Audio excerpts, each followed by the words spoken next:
Now then, it was one of those political bombshell moments, wasn't it? About 8 o'clock on Friday evening, alerts pinged onto phones across the country and news channels tore up their running orders.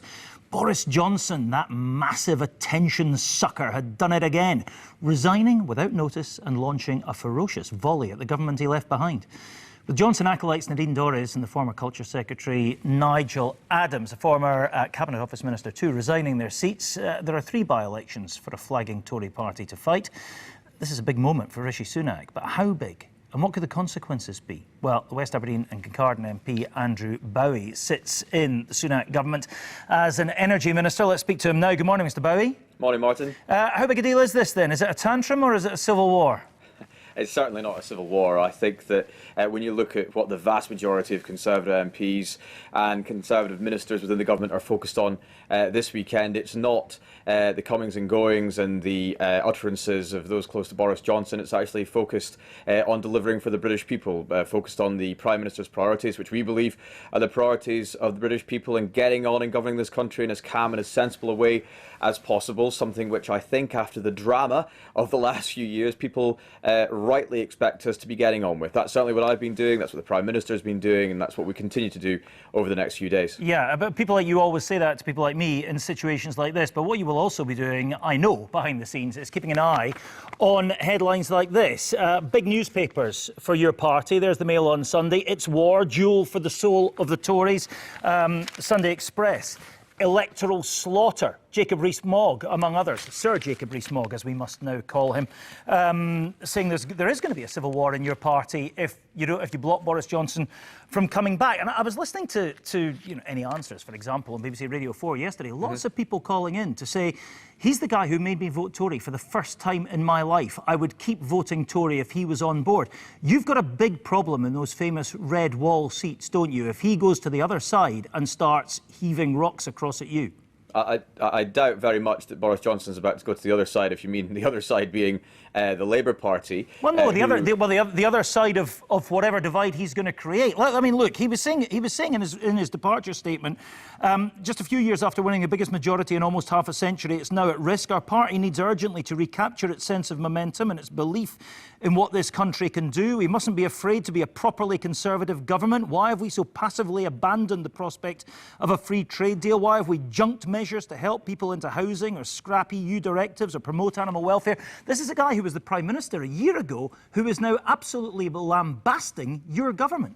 Yeah, look, I don't doubt that we've got a challenge on our hands. Everybody can read the polls and see where we are, and everybody knows the challenges that we as a country and indeed as a government face. That's why we're focused on delivering on the priorities of the British people, delivering on ensuring that they have a calm, steady and sensible government at the helm of this country, recovering economically, recovering the people's trust in due course. And that is what we're focused on. It's precisely for those reasons that we're not going to be dragged into the civil war and the soap opera that some prominent individuals would like us to be dragged into. I don't recognise those headlines, Martin, that you just showed viewers this morning. That is not the sort of language that's being used by Conservative MPs or by members of the government. We genuinely are focused on the job at hand, focused on delivering for the British people, and absolutely focused on winning another historic majority when the next general election comes around. We're taking tough measures, tough decisions in the national interest. That's what a Conservative government is expected to do. That's what we're doing. And frankly, we're going to carry on doing that despite the noise off to stage left. That's fine. You say this is not what Conservative MPs are saying. These are direct quotes from Jacob Rees-Mogg. There's a fringe. There's a Johnson fringe in your party that still exists and is vocal and is going to continue to be vocal. Do you need to get rid of them? Look, I think that, as Sir John Redwood said yesterday, that we all need to recognise that the Conservative Party is much more effective and much more powerful when we stick together. That's what I would urge anybody who's sounding off this weekend. I would, again, stress it is very much a minority of Conservative MPs that are making their opinions known in this way this weekend. The vast majority are getting on, campaigning in their communities, supporting local interest in their constituencies, and indeed governing for the whole country in the national interest. That's what we're doing this weekend. That's what I've been doing this weekend, and that's what I know the vast majority of my colleagues have been doing this weekend, and indeed will continue to do so. He does have some acolytes, as I was saying, still in the party. Alistair Jack is one. He was his kind of trusted lieutenant, sergeant major almost, his enforcer in many regards. If he's going to stand by Boris Johnson, should he go? Well, Alistair Jack is the current Secretary of State for Scotland, doing a very impressive job, actually, in standing up to some of the recent legislation we've seen coming out of Holyrood and delivering for Scotland within the Conservative government. And I know he serves loyally the Prime Minister and will continue to do so for quite some time. He's got my full support in doing so. Yeah, let me ask you about snap elections. Labour and the Lib Dems are calling for a snap election. We asked the SNP what their position was on this. They got back to us about 5 minutes ago, actually. They said the sooner people across Scotland have the chance to get rid of this cruel and corrupt Tory government, the better. But ultimately, independence is the only way to get rid of Tory governments for good. The next general election will be an opportunity for people across Scotland to vote SNP, positive future for Scotland, secure powers over independence. I don't know whether that means they want one now or not. But anyway, Labour and the Lib Dems do. Should there be a snap election? Should the country finally have a chance to say who governs it after 7 years of perma-chaos from your party? I'm surprised it took the SNP until 5 minutes ago to get that quote to you. That could have been a quote at any point over the last 10, 20, 30 years in terms of the SNP's position.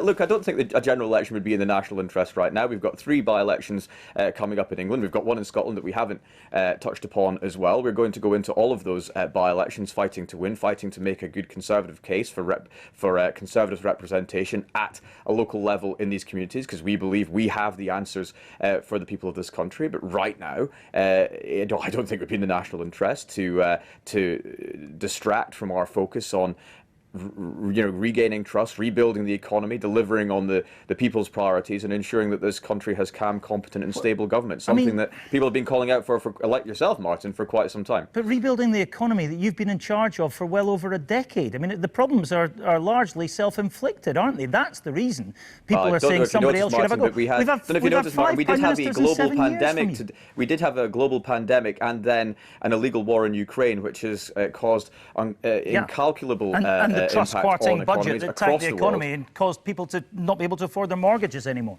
Look, the situation regarding inflation, the situation regarding the economy, we recognise is challenging. We've seen inflation beginning to move in the right direction. We're going to continue with the actions necessary to ensure that inflation is halved. That's why it's the number 1 on the Prime Minister's list of priorities. We're going to continue to take action to continue to grow the economy. By the way, in contrast to the Eurozone, which has fallen into recession, this country is not and continues to grow. And every week, it seems the IMF is upgrading the growth forecast for this country. That shows that we've got the right answers, the right solutions to the issues that we face, and we're going to carry on, continue to implement those solutions for the time being, up and until the next election, and I hope after it. Do you really? I mean, is the IMF not just reacting to big international economic headwinds? You know, if the IMF had said something different, I'm pretty sure, Martin, you'd be blaming us. Well, that's my job. I'm asking you this way around now. For them predicting the opposite. Look, the IMF's predicting that this economy will grow. We're growing faster than the EU. Indeed, the Eurozone has fallen into recession. As I said, we've got almost record unemployment. We continue to create new jobs. And just this week, we saw with the deal struck with the United States of America, a deeper deal than just about any other country has managed in terms of digital trade and artificial intelligence cooperation. That shows that this country has continued to punch on the world stage above its weight, and will continue to do that. Though, is it? It's not. We're a country with massively diminishing international significance, especially I wonder if the people of Ukraine would agree, Martin. I wonder if the people of Ukraine would agree. I'm not just talking about Ukraine.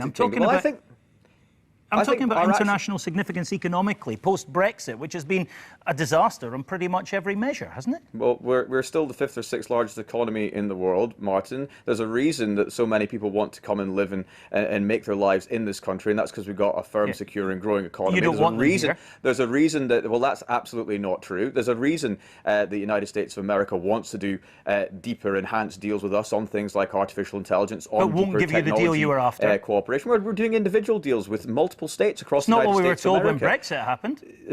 Look, Martin, this country continues to punch above its weight economically and diplomatically. And as I said, if you ask the people of Ukraine, I think we're doing pretty well on the international stage right now. Talking of America, let's go back to Boris Johnson. He talked about egregious bias, kangaroo court, a witch hunt. It's all a bit Trumpy and all this, isn't it?